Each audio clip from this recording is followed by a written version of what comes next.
On savait qu'il allait de plus en plus mal. Puis on nous a annoncé qu'il était mort. Mon mari m'a dit « Tu dois prévenir tout le monde ». Et je me suis retrouvée à appeler la planète entière. On me demandait « Vous l'avez dit au président américain ? Vous avez prévenu Madame Thatcher ?» C'est à ce moment-là que j'ai réalisé l'énorme impact qu'il avait eu sur le monde. Après tout, on n'appelle pas le président des États-Unis au beau milieu de la nuit pour lui annoncer la mort de n'importe qui.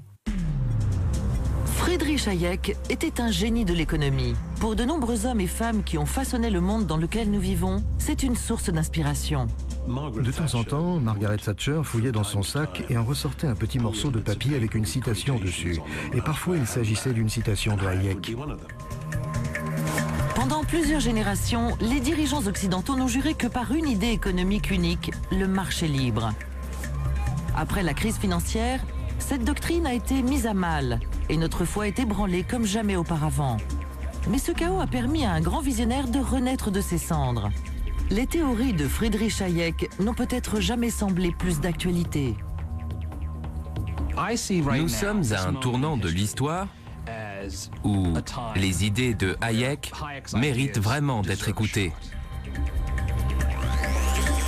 De tous les grands penseurs du libéralisme économique, Hayek est de loin le plus radical. Il pensait que le marché devait être plus libre qu'aucun gouvernement ne l'avait jamais permis. Selon lui, les politiciens doivent arrêter d'essayer de contrôler les fluctuations du marché et laisser les choses suivre leur cours. C'est sans nul doute un grand penseur, même si ses théories sont très sujettes à de nombreuses controverses. Dans notre saga sur les théoriciens de l'économie, vous allez découvrir la vie et les théories révolutionnaires de trois hommes extraordinaires, John Maynard Keynes, Karl Marx et Friedrich Hayek.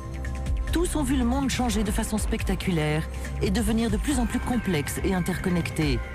Le destin de la planète tout entière repose maintenant sur le pouvoir de l'argent. Et ces trois hommes ont des idées très différentes sur la façon de procéder. Même en pleine crise économique, Hayek préconise au gouvernement de rester en retrait et de ne rien faire. Intervenir ne ferait qu'aggraver les choses. Personne n'a envie d'entendre ça. Mais aujourd'hui, puisque nous avons épuisé toutes les méthodes habituelles pour faire repartir l'économie, peut-être est-il enfin temps de suivre les conseils de Hayek.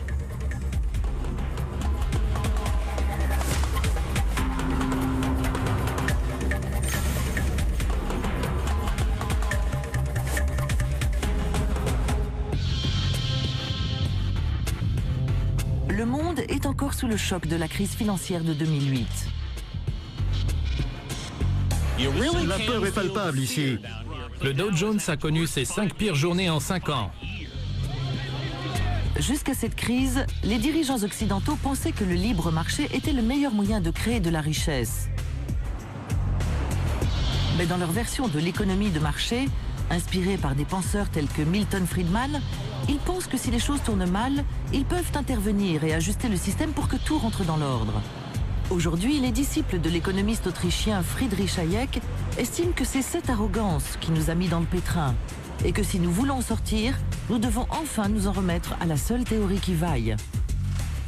Afin de comprendre comment les gouvernements et non les marchés ont provoqué la crise, nous devons remonter aux années qui l'ont précédée. Les États-Unis ont réduit leur taux d'intérêt. On s'y attendait, mais le timing est quelque peu surprenant. Janvier 2001.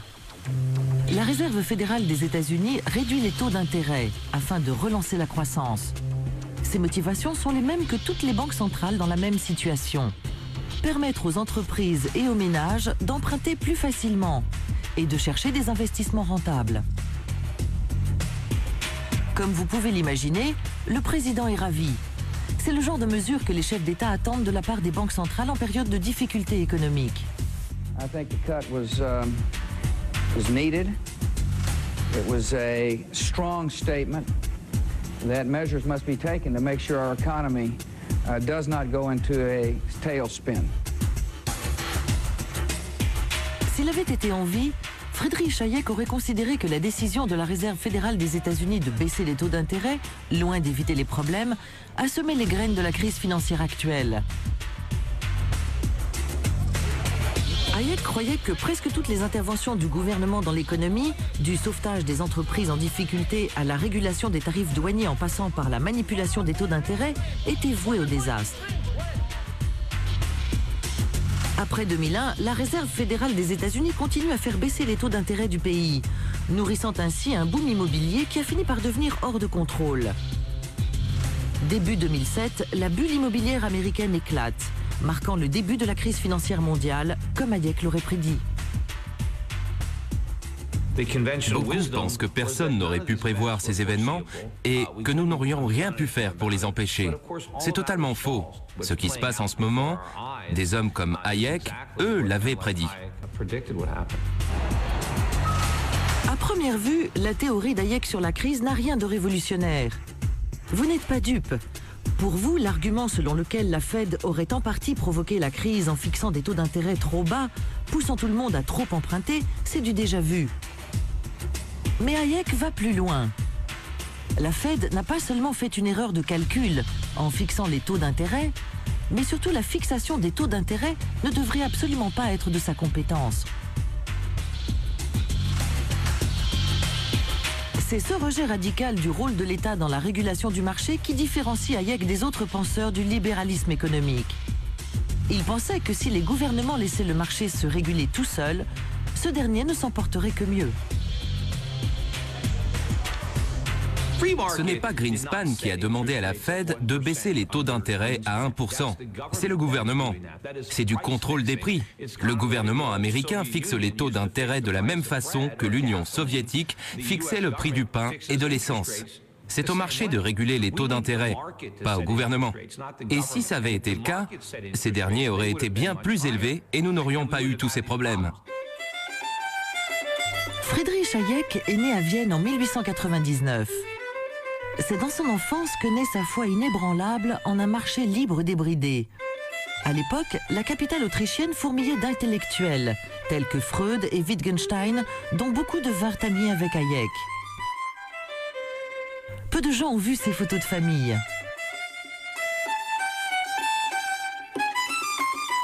Avec l'âge, grandit en lui le besoin de trouver un sens au monde moderne qui se dessine autour de lui.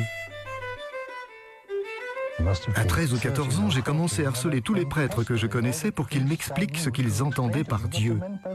Aucun d'entre eux n'a su me répondre. Pour moi, c'en était fini de tout ça. Hayek grandit dans une famille de scientifiques. Comme beaucoup d'autres intellectuels de Vienne à cette époque, ils se plaisent à penser qu'ils sont engagés dans une grande quête pour percer les mystères de l'univers. Depuis le siècle des Lumières, la science a permis de résoudre bien des énigmes, notamment sur les origines de la vie elle-même. En grandissant, Hayek est attiré par ce qu'il considère comme la dernière frontière de la connaissance, les mystérieux rouages de l'économie dans toute sa puissance et sa complexité. Il croit déceler une nouvelle science de l'économie dans la théorie de l'évolution de Darwin. La physique, qui permet d'établir des prévisions précises en termes d'éclipses et de mouvements planétaires, n'est pas un bon modèle pour comprendre le fonctionnement des phénomènes sociaux. C'est la raison principale pour laquelle Hayek s'est tourné vers la théorie de l'évolution. Il voulait démontrer que science n'est pas forcément synonyme de prévision précise, de contrôle, contrairement à ce qu'affirment beaucoup de ses détracteurs. Si nous étions une science, nous pourrions modeler la société comme un ingénieur bâtit un pont. C'est également la théorie de l'évolution de Darwin qui est à la base des théories d'Hayek sur le capitalisme. Selon lui, le marché global a évolué au fil de l'histoire de l'humanité, pour finalement devenir une sorte de merveille de la nature, permettant à la civilisation d'avancer.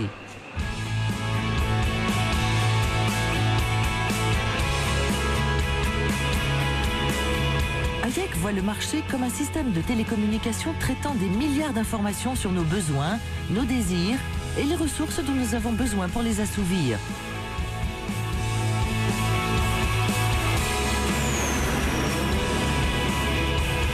Tout cela nous est transmis au travers de prix, dont les fluctuations conditionnent nos actions.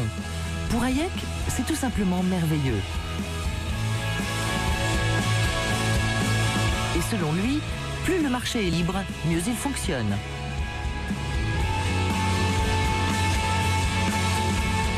La plupart du temps, c'est notre désir de contrôle qui se retourne contre nous.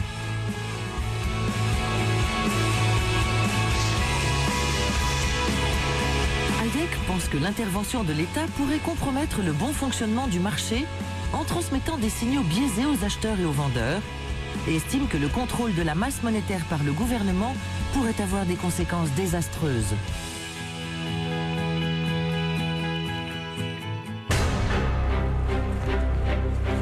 Inflation galopante, chômage, dette incontrôlable. Après la Première Guerre mondiale, Hayek constate les ravages que peut entraîner le contrôle abusif du gouvernement sur l'économie. Même les familles les plus fortunées de Vienne peinent à se nourrir. Et personne ne comprend pourquoi.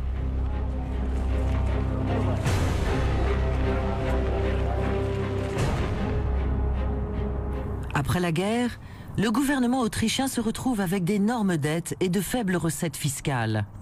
Il demande donc à la Banque nationale d'imprimer l'argent dont il a besoin en échange d'obligations ou de billets à ordre.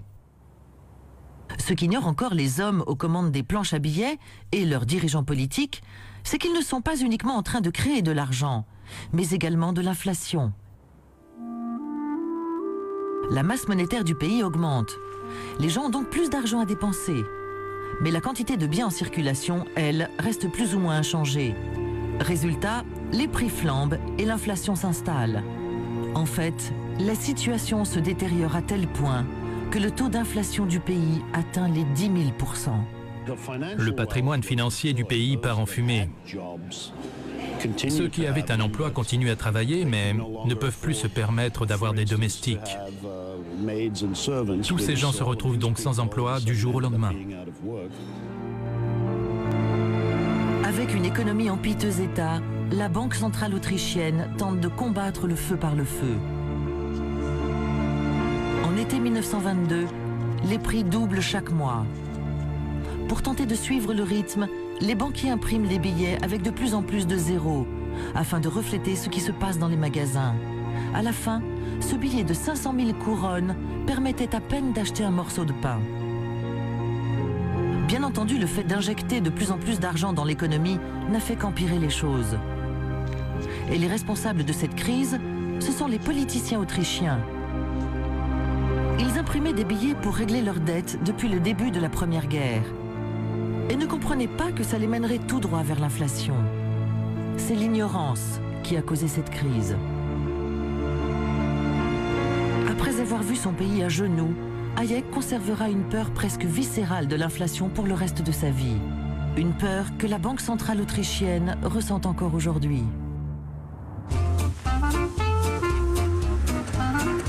Ce qui se produit ensuite aux États-Unis l'amène à penser qu'il existe encore pire pour un gouvernement que l'ignorance, l'orgueil. Pour lui, cette époque tout entière montre bien le cataclysme que peut provoquer le gouvernement quand il tente d'utiliser le pouvoir de l'argent pour façonner l'économie. Dans les années 1920, les États-Unis enregistrent la plus grande croissance que le monde ait jamais connue. Les consommateurs ne savent plus où donner de la tête. Voitures, téléphones, tourne-disques, le cours des actions ne cesse d'augmenter. Les plus grands économistes américains pensent que le boom ne s'arrêtera jamais.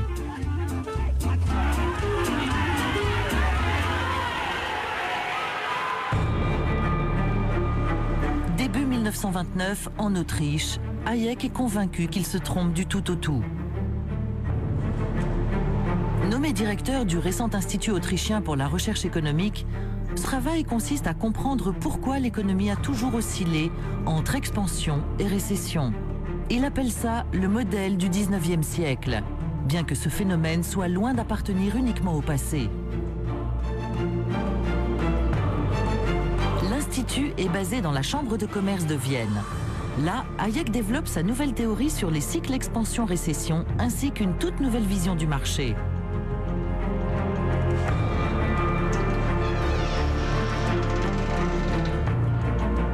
Beaucoup pensent que la crise est une sorte de catastrophe naturelle imprévisible, capable de détruire une économie sans crier gare. Pour Hayek, c'est au cours de l'expansion que seraient semées les graines de la récession. Le monde étant devenu incroyablement interconnecté, Hayek se base sur le boom américain pour tenter de déterminer le futur de l'économie autrichienne.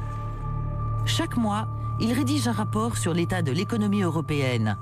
En 1929, il prédit la fin du boom des marchés américains.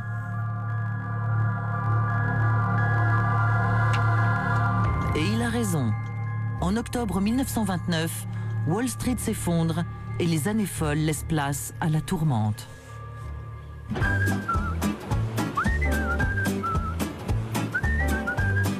Pour établir sa prédiction, Hayek n'a eu qu'à observer ce qui se passait à la nouvelle Banque centrale américaine. La Fed, la Réserve fédérale des États-Unis, a été fondée en 1913 afin de stabiliser les banques privées du pays, réputées instables, en leur proposant une source de crédit fiable. La grande idée d'Hayek, c'est que c'est le coût d'emprunt, donc le taux d'intérêt fixé par des banques centrales comme la Réserve fédérale de New York, qui a conduit à un boom insoutenable et causé l'inéluctable dépression. Dans les années 1920, le gouverneur de la Fed a une idée révolutionnaire. Benjamin Strong pense pouvoir se servir du pouvoir de la Banque centrale sur les taux d'intérêt pour influencer le cours de l'économie. À bien des égards, cette idée marque le début de la politique monétaire moderne. Strong commence par acheter de la dette publique sur les marchés, ce qui a pour effet d'augmenter la masse monétaire du pays. Mais contrairement aux malheureux banquiers autrichiens, Strong a une stratégie.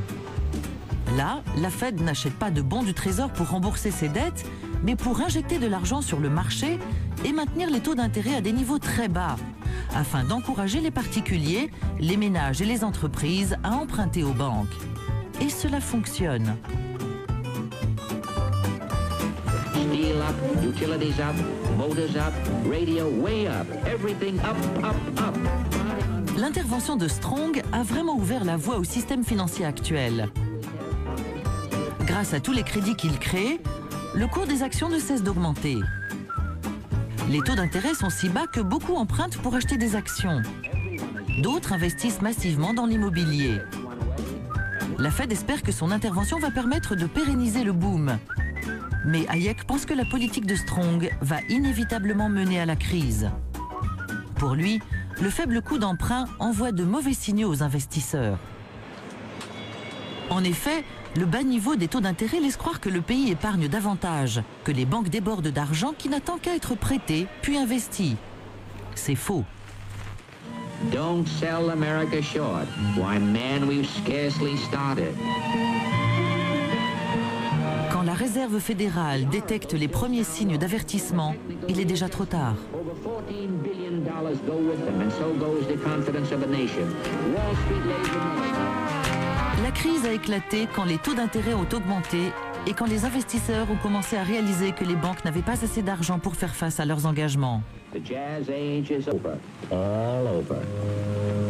Pour Hayek, la leçon est sans équivoque. En nourrissant le boom avec un faible coût d'emprunt, la Fed a contribué au krach de Wall Street et à la Grande Dépression. La crise financière actuelle a de grandes similitudes avec celle de 1929. Dans les deux cas, la décennie précédant la dépression a été marquée par de faibles taux de crédit, qui ont alimenté un boom immobilier qui n'était pas vraiment viable à long terme. Les ordinateurs des banques centrales actuelles sont capables de générer des modèles économiques inimaginables pour Benjamin Strong. Mais les disciples d'Hayek affirment que la Fed n'a rien retenu des erreurs commises dans les années 20. Début 2000, elle recommence à maintenir des taux d'intérêt à un niveau trop bas pendant trop longtemps. Mais la question fait toujours débat.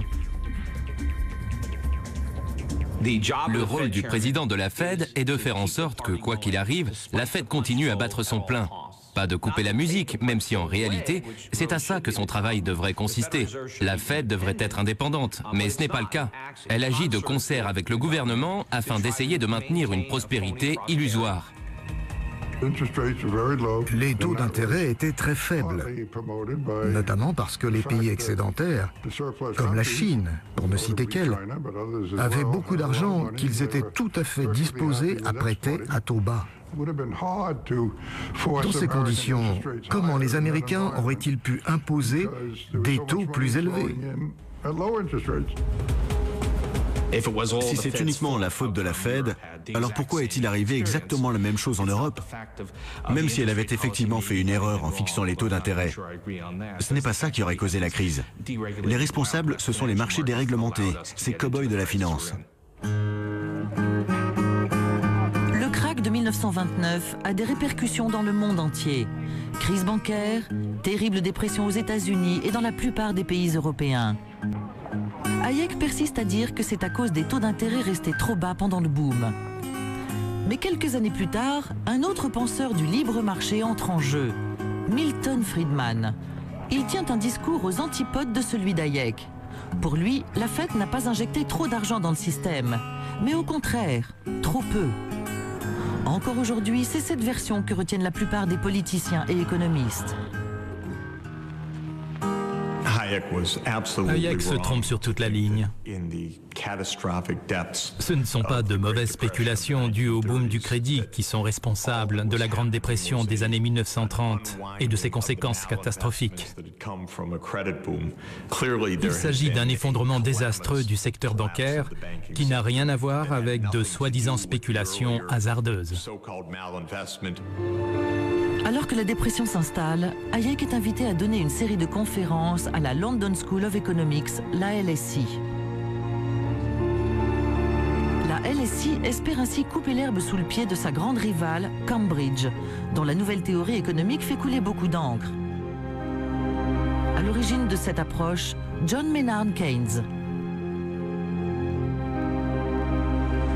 Le conflit Keynes-Hayek est aussi pertinent aujourd'hui que dans les années 30. Il a même fait le buzz sur Internet. Lord Keynes, wow, it's such an honor. Indeed, sir. Please, just go right on through. Cette version surréaliste de leur bataille d'idées a été visionnée près de 2 millions de fois sur le net. Hayek? No, Hayek. Like, high explosives.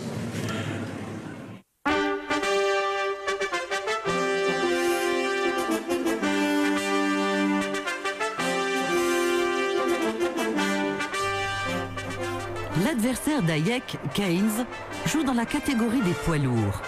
On dirait que rien ne peut arrêter ce nouveau théoricien de l'économie. C'est un remake de David contre Goliath. Keynes avait deux cerveaux. On dit qu'il a causé plus de complexes d'infériorité justifiés que n'importe quel autre homme de sa génération. Hayek n'était pas connu. Il avait 16 ans de moins que Keynes. Ils se sont brouillés lors de leur première rencontre et ont continué à se disputer jusqu'à leur mort. Ce grand débat, né en 1931, a toujours cours aujourd'hui. Quand l'économie bat de l'aile, le gouvernement doit-il intervenir? Pour Keynes, c'est un oui catégorique. Hayek, de son côté, y est opposé. Pour une fois, c'est aussi simple que ça. Pour Keynes, c'était un problème moral. Lorsque des gens se retrouvaient sans emploi, il fallait tout faire pour leur redonner du travail.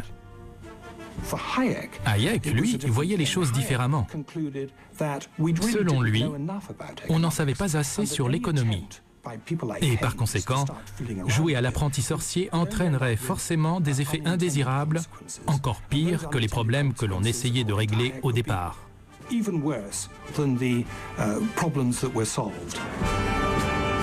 Le combat acharné entre Hayek et Keynes incarne un clivage qui existe encore aujourd'hui. C'est l'un des plus grands débats de l'histoire de la pensée intellectuelle.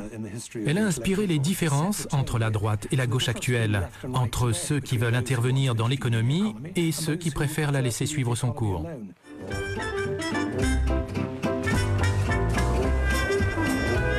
Des plus importantes batailles intellectuelles du XXe siècle. Et à l'époque, c'est Keynes qui l'emporte, et de loin. En 1933, alors que la dépression ne montre aucun signe d'amélioration, le président Roosevelt lance un gigantesque programme de dépenses publiques très keynésien. Pendant le New Deal, toutes sortes d'infrastructures se multiplient à travers les États-Unis. La plus connue d'entre elles est sans doute le barrage Hoover, en Arizona. C'est la première fois de l'histoire qu'un pays tente sérieusement de sortir de la crise. Mais Hayek pense tout de même qu'il s'agit d'une erreur. Selon lui, l'économie a besoin d'une période d'assainissement pour se purger de tous les mauvais investissements réalisés pendant le boom et ne permettre qu'aux entreprises en bonne santé économique de subsister. Hayek considère le New Deal comme un placebo empêchant l'écosystème du marché de cicatriser naturellement. Plutôt que d'intervenir, le gouvernement devrait rester en retrait et laisser la récession faire son travail. Pour Hayek, le boom avait été causé par une mauvaise politique. Et la récession économique constituait le retour à la normale. Ça impliquait la liquidation de certains projets qui n'étaient pas viables sur le long terme.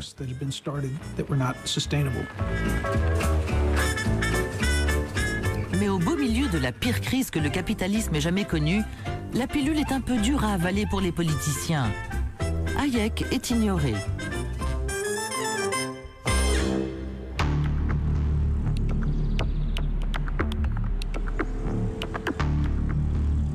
Retour au présent. Lorsque la crise éclate en 2008, les responsables politiques sont pris de court.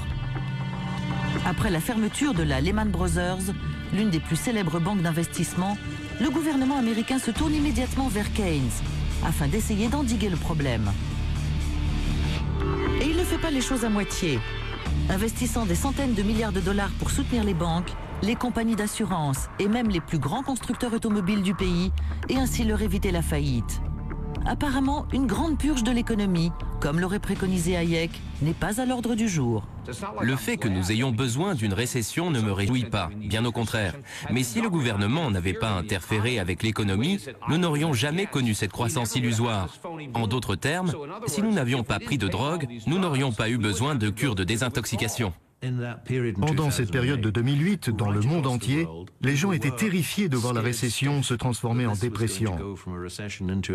Aujourd'hui, le monde est tellement interconnecté que ce genre de phénomène se propage facilement. C'est pour cette raison que dans de nombreux pays différents, on a décidé de tout faire pour y mettre un terme. Aujourd'hui, les banques centrales suivent une autre idée keynésienne. Maintenir les taux d'intérêt à un niveau bas afin d'encourager les emprunts et ainsi stimuler l'activité économique. Mais pour l'Autrichien Hayek, cette politique n'a aucun sens, car l'intervention du gouvernement dans le marché est la porte ouverte à un désastre de plus grande envergure. Pensez-vous que la théorie d'Hayek sur la politique actuelle de la Fed est pertinente? Leur politique revient à essayer d'éteindre un feu avec de l'essence. Comment espèrent-ils mettre un terme au problème de la flambée du crédit en octroyant encore plus de crédit? Tout ce qu'ils vont réussir à faire, c'est recréer la même situation et se retrouver avec une nouvelle bulle, cette fois-ci du dollar et des obligations. Et Keynes se battaient pour savoir quelle était la meilleure façon de gérer le capitalisme. Mais au fil des années 30, Hayek décide d'aller encore plus loin et de se demander si le capitalisme est vraiment la meilleure manière d'organiser la société, ou si ce sont les nouvelles idéologies communistes et fascistes, avec leur économie centralisée planifiée, qui détiennent la réponse. Il est convaincu que tous se trompent. Hayek said, si les hommes ont du mal à comprendre comment gérer l'incertitude, c'est parce qu'ils ont du mal à comprendre comment gérer le monde, qui est trop complexe pour eux. Un système de marché transmet tellement d'informations qu'il donne l'impression que c'est faisable. La planification centralisée va ployer sous le poids de l'impossibilité de comprendre la complexité de l'économie. C'est l'idée la plus importante d'Hayek, et si les gens l'avaient écouté, ils ne se seraient jamais sentis aussi menacés par le communisme parce que la planification centralisée a croulé sous le poids de sa propre inconsistance.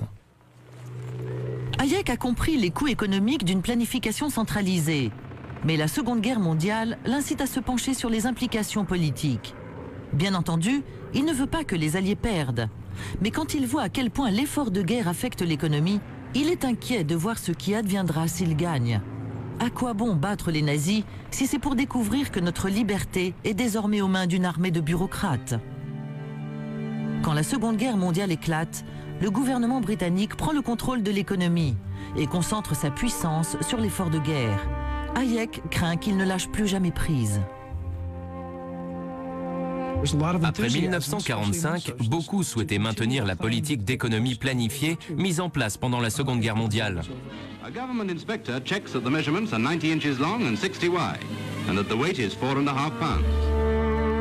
Alors Alors que le gouvernement impose à chaque usine de couverture combien elle doit en produire, Hayek commence à écrire un livre critiquant le contrôle de l'État sur l'économie. Cette œuvre va changer le cours du XXe siècle et déclencher une bataille politique qui a toujours cours aujourd'hui.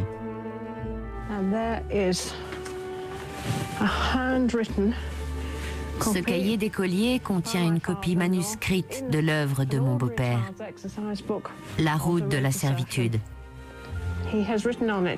C'est le 3e ou 4e brouillon d'une version dactylographiée plus longue, qui a plus tard été détruite par erreur. C'est la seule version de La route de la servitude qui ait survécu.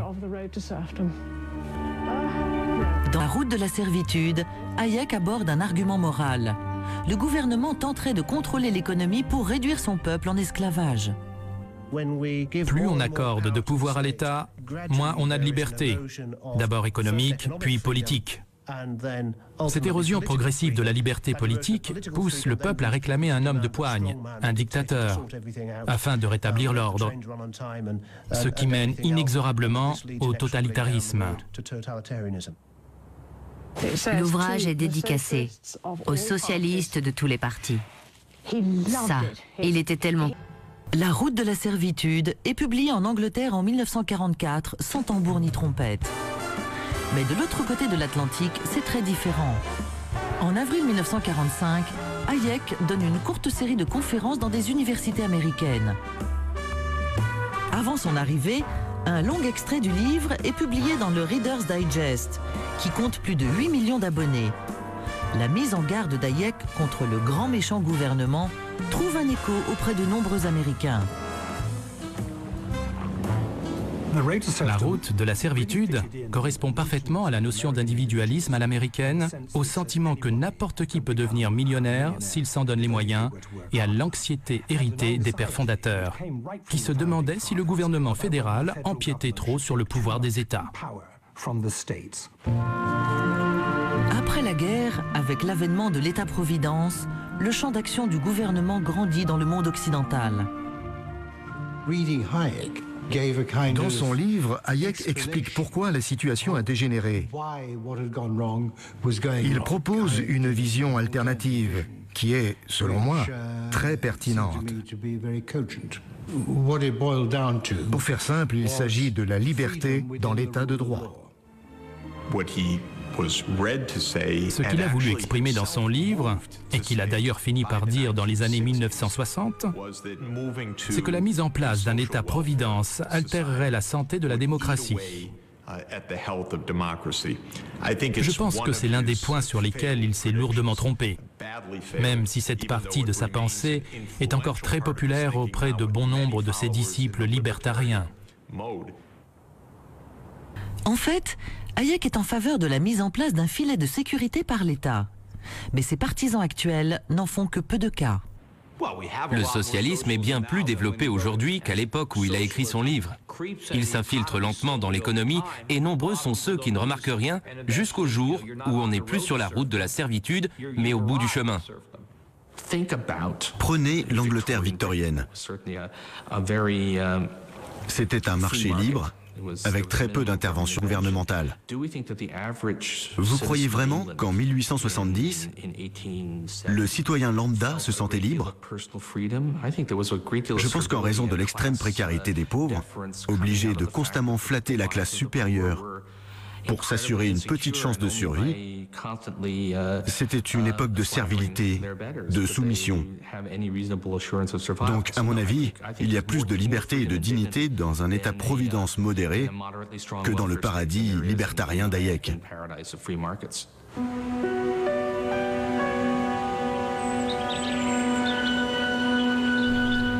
Malgré le succès de la route de la servitude dans les années 1950 et 1960, Hayek se retrouve dans la tourmente politique.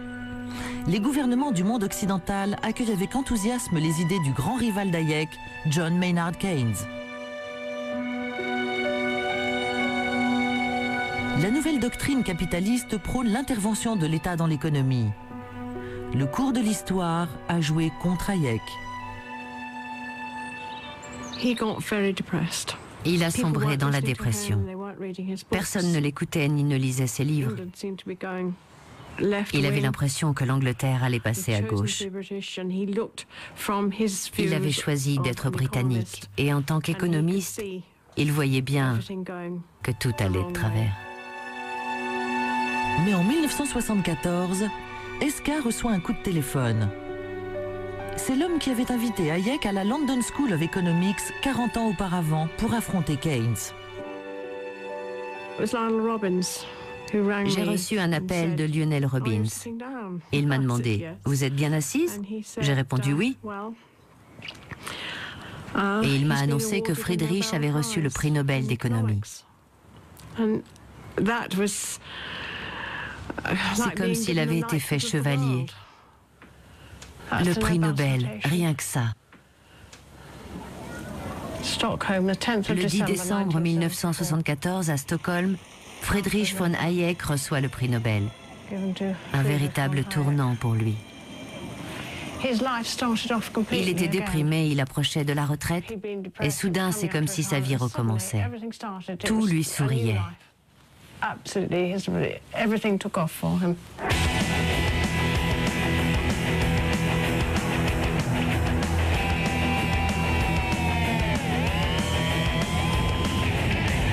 Alors que tout semble lui réussir, l'Angleterre s'enfonce dans la récession. Les grèves font désormais partie du quotidien des Britanniques.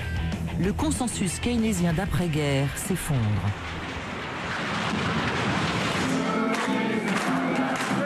Quelques mois après le prix Nobel de Hayek, le Parti conservateur britannique se tourne vers un nouveau dirigeant.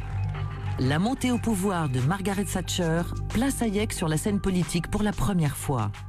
De temps en temps, Margaret Thatcher fouillait dans son sac et en ressortait un petit morceau de papier avec une citation dessus. Et parfois, il s'agissait d'une citation de Hayek. Considéré comme un outsider politique pendant la majeure partie du XXe siècle, Hayek a désormais le soutien de celle qui va devenir le prochain Premier ministre britannique. On aurait tort de penser que son approche de Hayek était celle d'une étudiante. En réalité, elle essayait de s'inspirer, d'explorer la pensée de grands hommes. Et elle savait qu'en citant Hayek, qui était l'un des plus célèbres d'entre eux, elle ferait forcément mouche. En 1979, Margaret Thatcher arrive au pouvoir, bien décidée à bâtir une nouvelle Angleterre, un changement audacieux qui a véritablement façonné le monde dans lequel nous vivons aujourd'hui. Nous avons opéré un changement de stratégie politique radicale qui a été ajusté depuis, mais sur lequel nous ne sommes jamais vraiment revenus.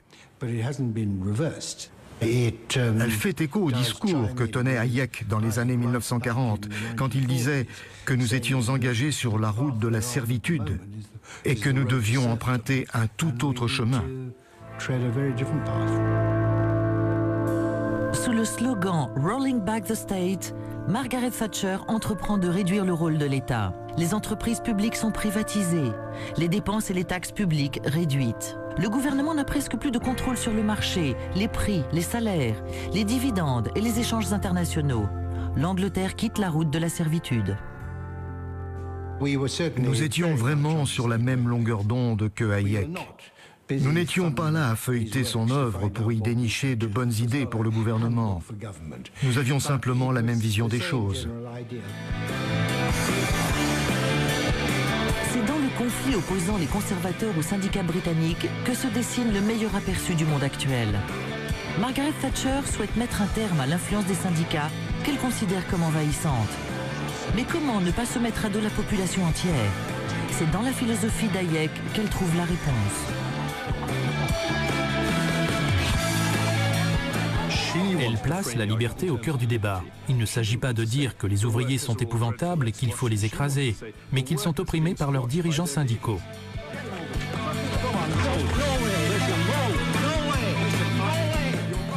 En défendant son pays et libérant les travailleurs du joug syndicaliste, elle a vraiment fait écho à Hayek et à la liberté qu'il prône. Hayek et Thatcher s'entendent sur de nombreux points. Mais il existe entre eux une différence cruciale. Si Hayek pense qu'il faut libérer le marché pour éviter que les hommes politiques ne détiennent trop de pouvoir, Thatcher, elle, estime qu'il est possible d'allier politique libérale et centralisation des pouvoirs. Cette tension entre l'idée d'Hayek et l'instinct de domination présent chez les politiciens, aussi libéraux soient-ils, n'a jamais vraiment disparu.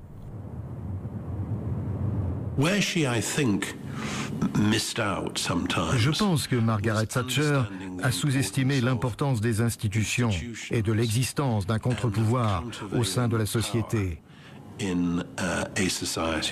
Hayek, lui, était bien plus conscient qu'elle du rôle des autorités, des municipalités et des zones commerciales locales.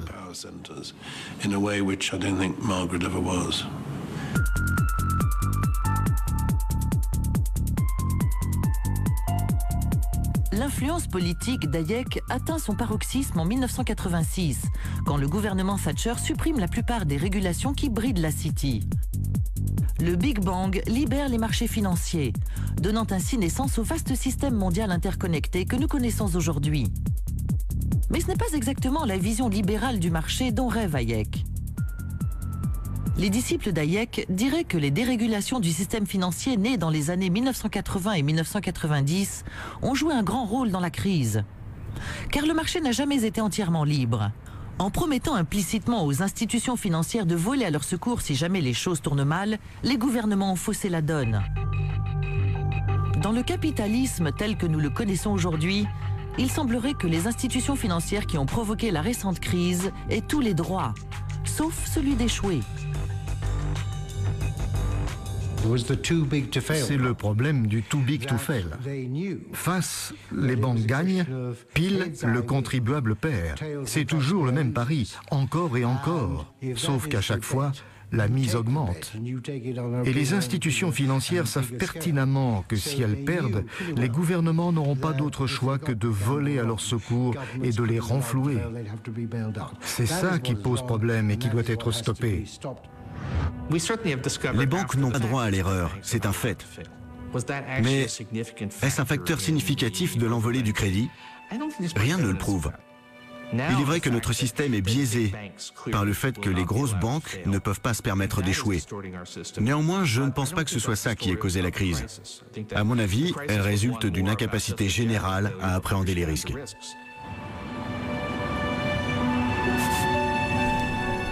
Au cours des 30 dernières années, les politiciens de tous bords ont laissé le marché étendre son influence à une part de plus en plus importante de la société. Mais ils ont tourné le dos à l'idée la plus révolutionnaire d'Hayek, abandonner l'argent au marché. Imaginez, au lieu d'avoir dans chaque pays une monnaie unique en circulation émise par une banque centrale, des dizaines de devises seraient en concurrence entre elles. N'importe qui, entreprise, banque, particulier, pourrait produire sa propre monnaie, la soumettre à la libre concurrence, et c'est le marché qui déterminerait la valeur de chaque devise. Hayek lui-même admet que cette idée peut paraître délirante, mais elle empêcherait enfin les gouvernements d'abuser du pouvoir de l'argent.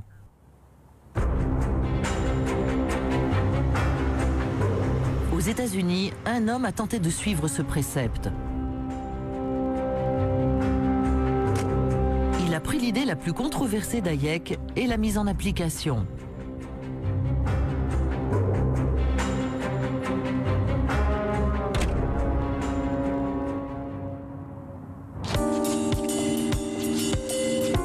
Bernard von Notaus se considère comme un architecte monétaire, les autorités américaines comme un terroriste. Pour certains, ce qui lui est arrivé montre à quel point les gouvernements prennent leur monopole monétaire au sérieux. L'économie, c'est barbant, mais l'argent... L'argent, l'argent, l'argent, c'est excitant. L'argent, c'est sexy. L'argent, c'est fun. Il permet aux gens de réaliser leurs rêves, de faire tout ce qu'ils veulent. L'argent, c'est fantastique. C'est ça qui m'a plu chez Hayek. Dans son livre, il appelle le peuple à prendre le contrôle et à produire son propre argent. Von Notaus a créé sa propre devise, une pièce d'argent appelée Liberty Dollar, que n'importe qui pouvait acheter. Et beaucoup l'ont fait. Grâce à lui, l'équivalent d'une cinquantaine de millions de dollars en pièces d'argent circule maintenant dans l'économie américaine. Et pour cela, il s'est grandement inspiré d'Hayek. Pour lui, le problème, c'est que l'argent a toujours appartenu à l'État. Et le gouvernement abuse de son pouvoir en créant de l'argent à partir de rien. Selon Hayek, la solution, c'est l'abolition de la Banque centrale, la fin de la Réserve fédérale. J'ai trouvé cette idée fantastique. Depuis que Benjamin Strong a été nommé à la tête de la Fed dans les années 1920, les banques centrales exercent leur contrôle sur la masse monétaire pour tenter d'influer sur les hauts et les bas de l'économie. Mais Hayek et ses disciples pensent que les banques centrales sont à l'origine de la plupart des problèmes du capitalisme, et non des solutions. Je ne suis pas en train de dire qu'il faut fermer la Fed du jour au lendemain. Il faudrait qu'il y ait un audit de la Banque centrale d'un côté, des idées de Hayek sur l'argent et la libre concurrence de l'autre, et voir celui qui l'emporte.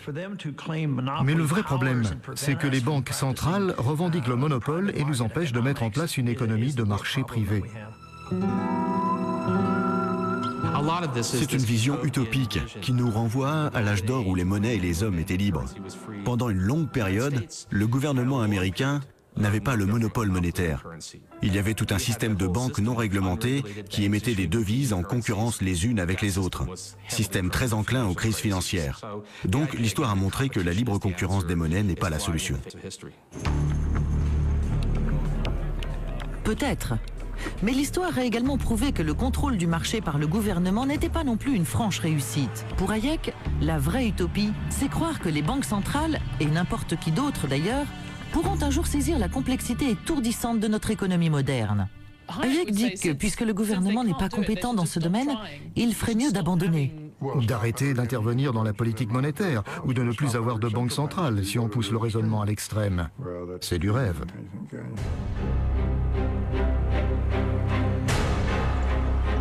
En tentant de se mesurer à la Fed, von Noothaus a attiré l'attention des autorités américaines. En 2007, le FBI intervient. Je pense qu'il commence à nous voir comme une menace plutôt que comme une solution. L'architecte monétaire à l'origine du Liberty Dollar s'est exprimé au sujet du gouvernement américain et de la descente de police survenue à son siège social d'Evansville. Von Noothaus est accusé de contrefaçon. C'est ici, en Caroline du Nord, qu'a eu lieu son procès. Quand il est appelé à la barre en 2011, il parle de Friedrich Hayek. C'était tout à fait pertinent dans le cadre de ma défense. Ça montrait que ça n'était pas juste une idée loufoque que j'avais sortie de ma manche, mais celle d'un célèbre lauréat du prix Nobel. Il disait exactement la même chose.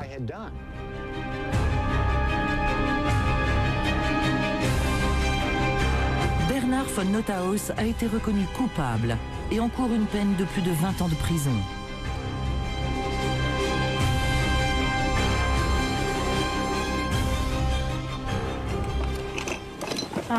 Je crois que c'est celle-là dont il était le plus fier.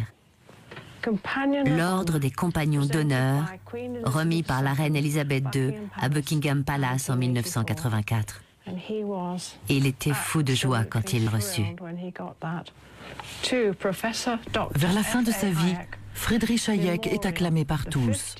Sa foi inébranlable en la puissance du libre marché a inspiré les politiciens du monde entier. Celle-là vient de l'Université catholique de Caracas. En matière de politique économique, la plupart des dirigeants occidentaux des années 1980 se sont tournés vers un penseur du libre marché dont les idées étaient moins difficiles à entendre. La théorie de Milton Friedman, selon laquelle les gouvernements doivent exercer leur contrôle sur la masse monétaire pour diriger l'économie, est toujours une référence dans de nombreux pays. En ce sens, Friedman, contrairement à Hayek, a donné aux hommes politiques les armes nécessaires pour soutenir le marché libre et s'accrocher aux rênes du pouvoir. La vie d'Hayek s'étend sur l'ensemble du XXe siècle, une époque marquée par des avancées scientifiques révolutionnaires,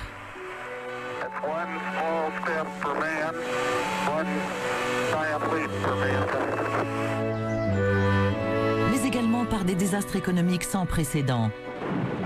Entre ces deux dynamiques, Hayek en vient à penser que les grandes crises du capitalisme auraient pu être évitées si les hommes politiques ne confondaient pas science et économie. Au cours du XXe siècle, pour les économistes, le défi fut de taille. Comment dompter cette extraordinaire économie moderne? Keynes et Hayek pensaient tous deux que ce serait incroyablement difficile, voire dangereux. Mais Keynes caresse les gouvernements dans le sens du poil, en suggérant qu'ils peuvent influencer le cours de l'histoire de l'humanité à leur guise. Pour Hayek, ce n'est pas la peine d'essayer, car nous réussirons peut-être un jour à lever le voile sur les lois qui régissent l'univers. Mais nous n'arriverons jamais à saisir toute la complexité de la nature humaine. Hayek appelle cela le simulacre de connaissance, prétendre connaître quelque chose qu'on ne maîtrise pas. Eh bien, c'est exactement ce que font les économistes depuis un peu plus de 70 ans. Et vous avez vu le résultat ? Beaucoup de modèles informatiques nous ont induits en erreur en nous faisant croire que nous comprenions comment l'économie fonctionne. C'est faux. Nous ne pouvons pas prédire l'économie. En revanche, nous pouvons essayer de nous pencher sur les grandes questions. Comment sortir d'une grave crise, par exemple? Je pense qu'en travaillant avec d'autres pays, nous finirons par trouver une solution. Nous avons besoin d'idées provenant de différents horizons. La morale de Hayek, c'est qu'en termes de politique économique, il n'y a pas de place pour l'orgueil. Il faut mettre son arrogance de côté et envisager que la clé, c'est d'arrêter de vouloir à tout prix contrôler le marché. Hayek a indéniablement changé le cours de l'histoire, s'éloignant résolument de l'État pour se rapprocher du marché. Mais aucun gouvernement n'a jamais osé mettre en place sa vision d'un marché libéré du joug de l'État.